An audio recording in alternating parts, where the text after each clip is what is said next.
Всем привет! Вы на канале Заброшенная Прибалтика. Исследуя центр Риги, я нашел заброшенный дом, в котором находились офисы и брошенная школа моряков. Приятного просмотра!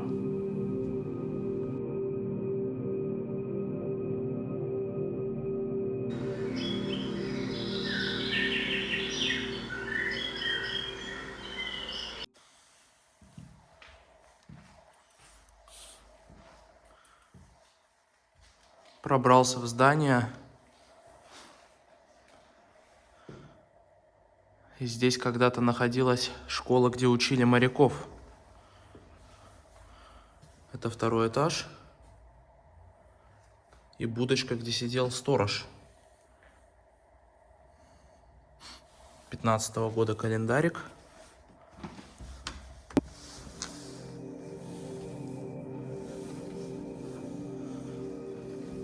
Помимо школы моряков, в этом здании находилась еще и офисы различных фирм.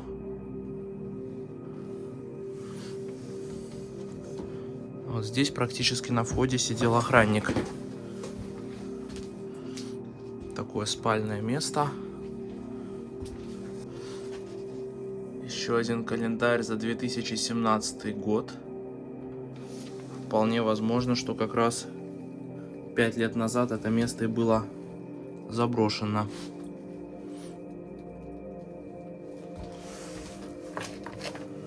Ежедневник охранника.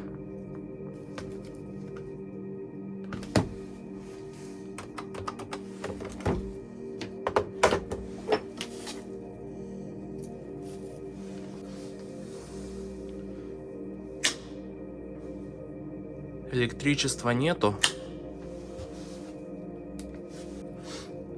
Пульт от сигнализации здесь висит. Но похоже, что он не работает.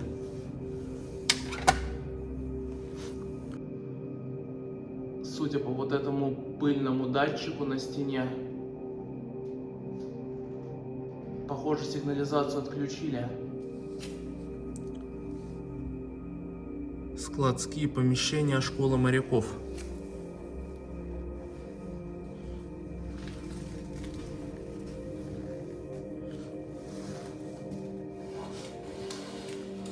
Тут, вероятно, лежали различные учебные пособия для моряков. Но пока что я здесь вижу такое устройство, с помощью которого меряли рост.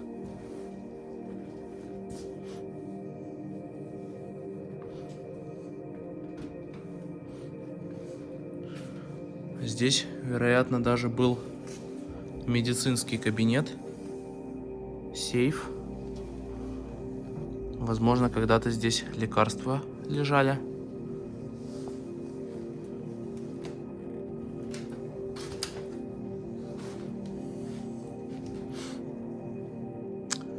Но сейчас, к сожалению, все самое ценное отсюда уже вынесли. А вот тут, вероятно, сидел или врач, или какой-то начальник склада. Скорее даже начальник склада.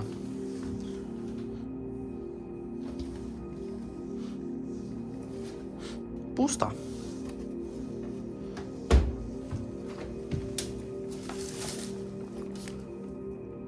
Телефонный справочник 2007 года.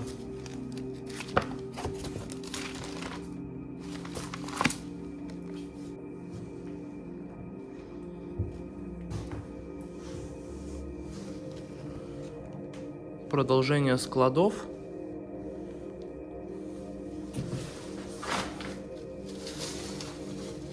Это были морские флаги.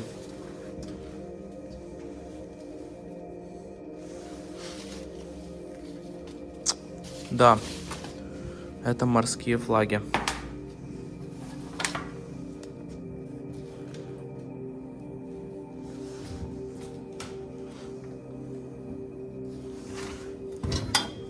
Интересный какой-то то ли чайник, то ли какой-то химический прибор.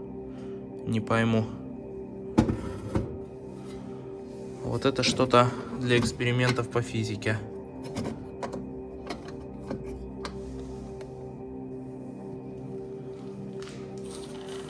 Вот еще на стене висит несколько морских флагов.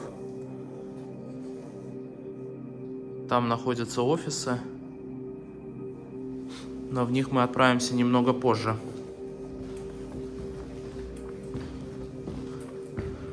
Для начала хотелось бы найти сами кабинеты, где когда-то учили моряков.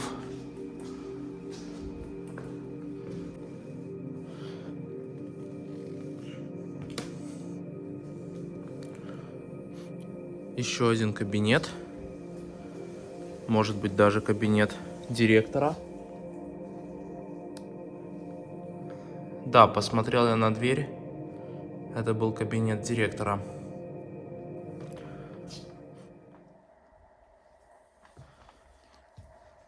Слово капитана — закон. 2012.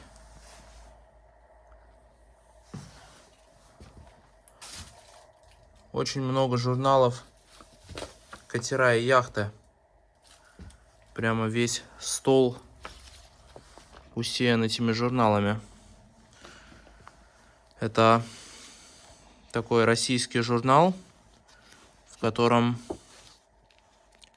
который выходит каждый месяц, и в нем рассказывают о различных катерах, яхтах, моторных лодках и о различных мероприятиях, связанными с катанием на яхтах, лодках, рыбалкой. Очень интересные журналы. Когда-то я и сам такие коллекционировал. И даже многие журналы, которые лежат здесь, когда-то именно эти выпуски были и у меня. Журналы в основном вот 2011 год, 2007 год, 2010. Очень жаль, что они тут так пропадают и лежат никому не нужными.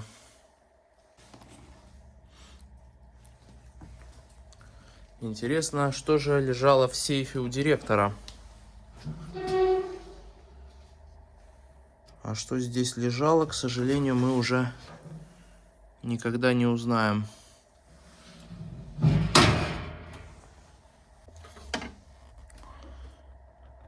Грамота почета от полиции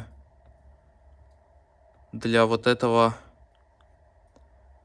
центра, где учили моряков, 2008 года. Документация.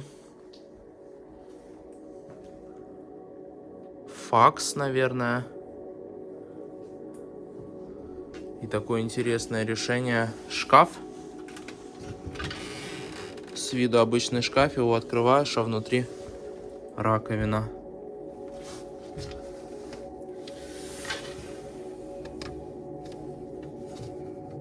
Воды нету.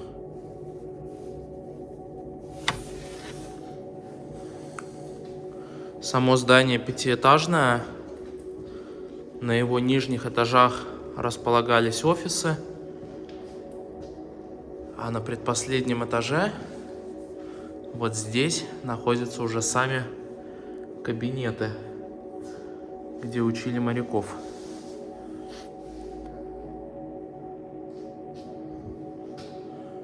Наклейки от латвийских водолазов.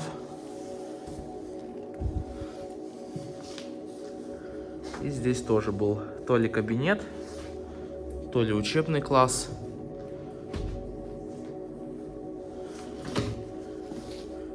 Советские учебники по морскому делу.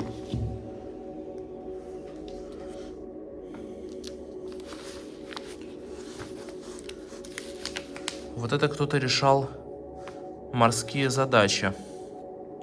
Рассчитывал координаты. Здесь на подоконнике уже более такая развлекательная литература. 97-го года книжки. Может быть, кто-то знает. Боевая фантастика.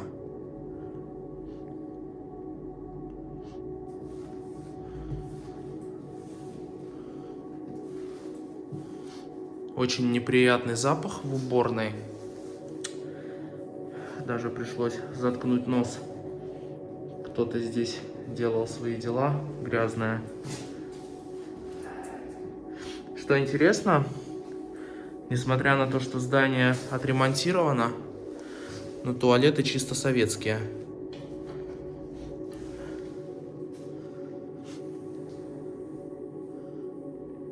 Кто-то охотится за медными проводами, видно.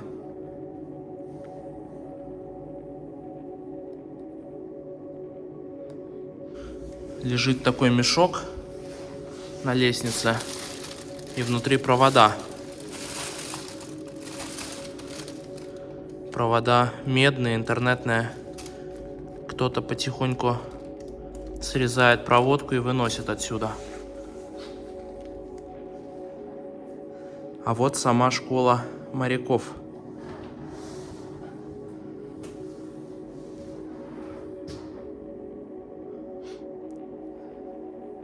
Кабинет по пожарной безопасности.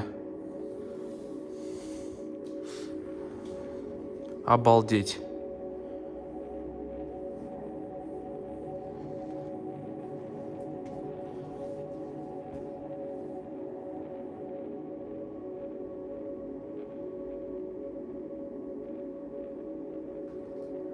Скажу честно, даже не знаю, с чего начать. На самом деле, несколько лет назад я сам учился в похожей школе и за несколько месяцев окончил курсы на матроса и ходил в море тоже. Поэтому кое-что из этого всего я знаю. Здесь вот узлы морские. Многие из них я даже умел завязывать. Сейчас, конечно, уже забыл.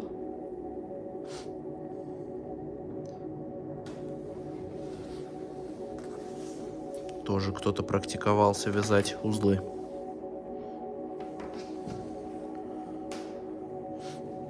Устройство рулевого управления.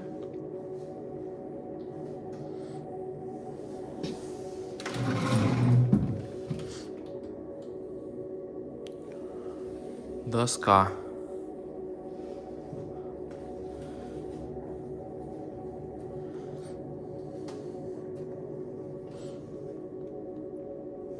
Вот это, я так подозреваю, кому-то выдали диплом. Да, лицензия о том, что человек выучился.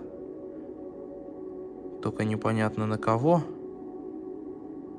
Он выучился на капитана маломерного судна. То есть здесь учили не только профессиональных моряков, кто ходил в море на больших кораблях, но и участников, кто, допустим, покупал катер, лодку или яхту и хотел просто в целях отдыха плавать по рекам, озерам. Тренировочный манекен. Так подозреваю, здесь проходили курсы первой помощи. Рассказывали, как правильно делать искусственное дыхание.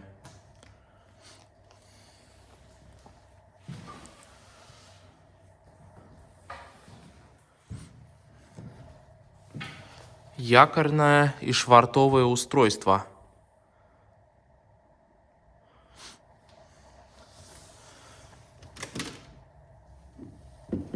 Вот этим вот всем я вживую пользовался, когда был в море. И надо признать, что довольно наглядное пособие. Такая вот якорная цепь.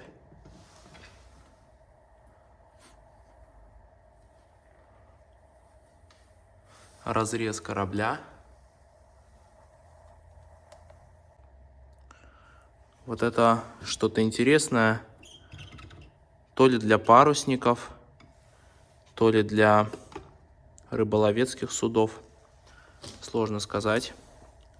Но удивительно, что все это до сих пор работает. Это невероятно.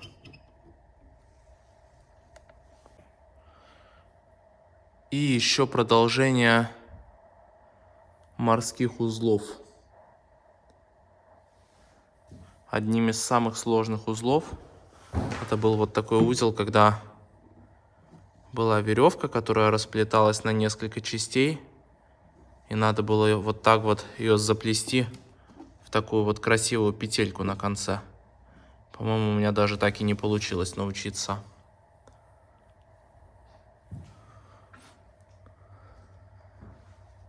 Морских узлов на самом деле очень много, но вот мы учили 20 узлов. Спасательный жилет, по-моему, старого образца. Картина. А вот это в такой пачке питьевая вода, которая хранилась на случай экстренных ситуаций.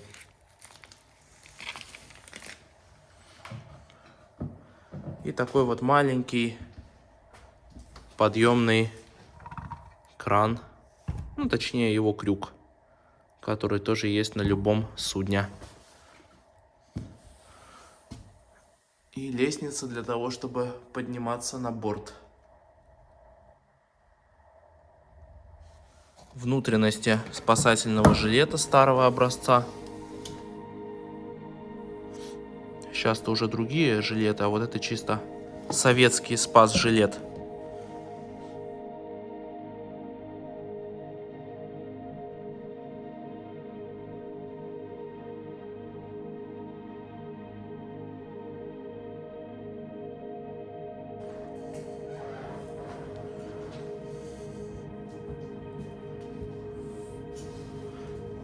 К сожалению, только 2 класса хорошо сохранились.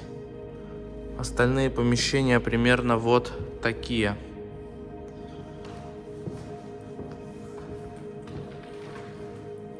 И кто-то здесь кушал рыбку. Видимо, выпивал спиртные напитки. Даже оставили нож и консервы.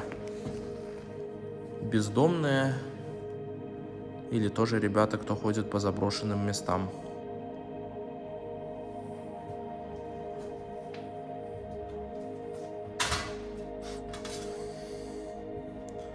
Этот класс даже больше, и здесь осталось еще больше вещей.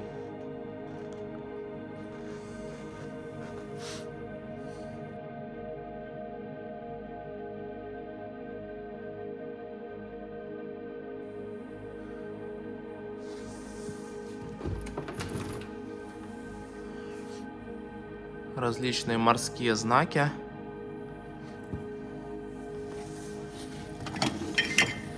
Винт от лодочного мотора.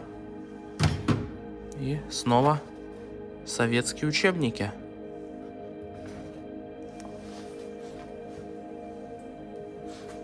Продолжение знаков. А вот устройство лодочного мотора «Москва». Интересно, какого года вообще этот мотор? Но я думаю, что, наверное, годов 80-х. Доска. Здесь подписывались ребята, кто лазит по заброшенным местам. На самом деле, я далеко не первый, кто здесь побывал. Здесь побывали многие популярные блогеры, такие как «Покинутый мир», очень популярный англоязычный блогер Шай. Побывали они здесь еще несколько лет назад, когда здесь было лучшее состояние этого всего. Но тем не менее, даже сейчас здесь весьма и весьма интересно. Вон типы мостов и еще знаки. Даже я сам несколько лет назад здесь был и снимал видео. Но тогда я еще не умел хорошо снимать, и спустя время сюда вернулся, чтобы уже снять для вас хороший выпуск. Снова такая же вода, которую пили в экстренных ситуациях. Ласте. Вот это я не знаю, что такое, но мне кажется, это какой-то прототип подводных крыльев. Вот интересная вещь тоже. Что бы вы подумали бы, если бы я спросил бы вас, что это такое? Может быть, мыло? Или мел? А нет, это еда. Еда на случай экстренной ситуации тоже.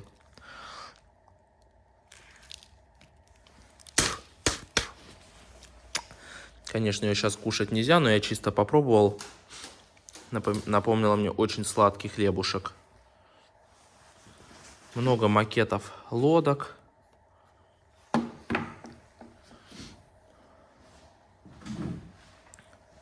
Здесь вообще целый пакет такой воды. А вот здесь документы. Янис учился на моряка в 2003 году. И он 71 года рождения. Вот он решал задачи и подписывал здесь решения, теорию, свои знания доказывал учителю. Сейчас ему уже получается 50 лет. А когда он вот это все писал, ему было 30.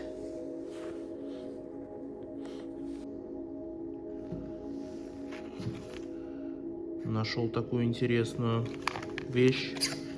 Макет рыбы, как я понимаю. И макет рыболовного крюка. Еще морская еда тоже. Точно такая же, только немножко в других упаковках.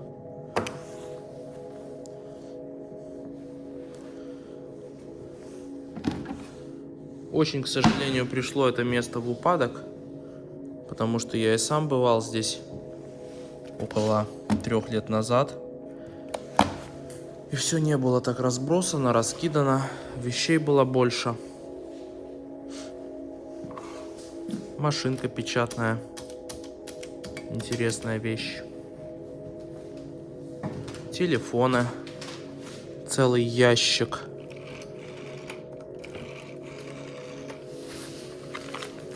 Вот это вот крупная пачка с водой. 500 миллилитров воды в такой пачке было.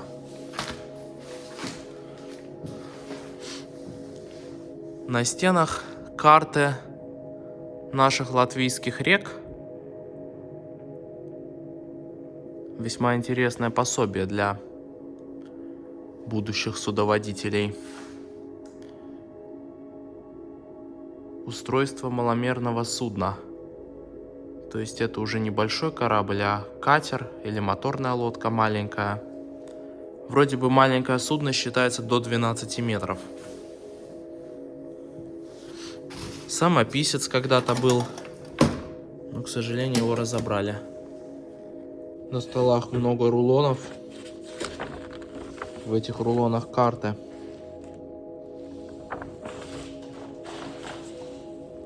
Карты различных морей. Вот, карта Рижского залива. Я так подозреваю, что здесь не только Рижский залив был, потому что карт много. Тут все так расписано, глубина везде, сколько. Вот, допустим, по центру Рижского залива, например, вот тут, глубина 40 метров. То есть Рижский залив не очень глубокий. Вот это получается Рига, вот это Юрмала. Ну и сам залив. Для тех, кто не знал. Еще продолжение тоже морских узлов. Вот это уже какой-то, скорее даже не морской узел, а рыбацкий узел. Рекламные постеры, видимо, 90-х годов человек катается на водных лыжах, а вот гонки на катерах. Что интересно, практически все учебники на русском языке, причем даже многие советские учебники. Хотя школа работала, как я понял, до 2017 года вроде бы. То есть непонятно, но я думаю, что здесь преподавали как на русском, так и на латышском одновременно. Очень интересную вещь нашел на подоконнике. Это на кораблях вывешивают такие фигуры. Вот шары или ромбы, в зависимости от того, чем занимается судно. Например, один такой шар, вроде бы это был улов рыбы. Там 3 таких шара, это то, что судно находится на буксире. Допустим, 2 ромба, то, что село на мель. Сейчас я уже это все позабыл, но когда-то помнил.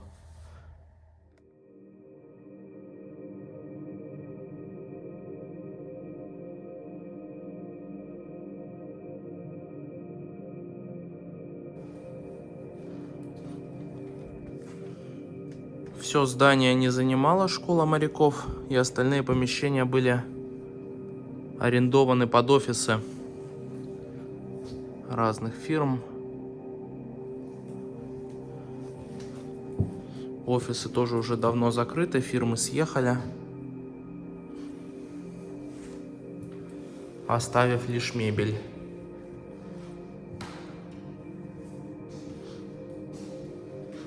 Кофейный аппарат.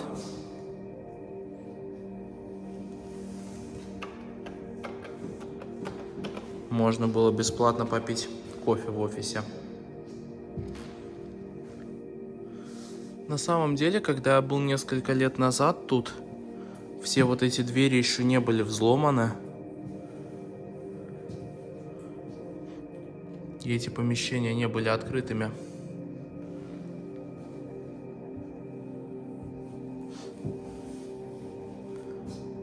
Прикольные пазлы. И надпись, что нельзя пользоваться мобильным телефоном. А здесь был, возможно, даже еще один учебный класс.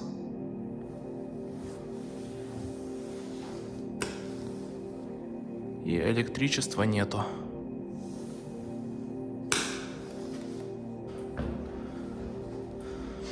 Выход на чердак вроде открытый.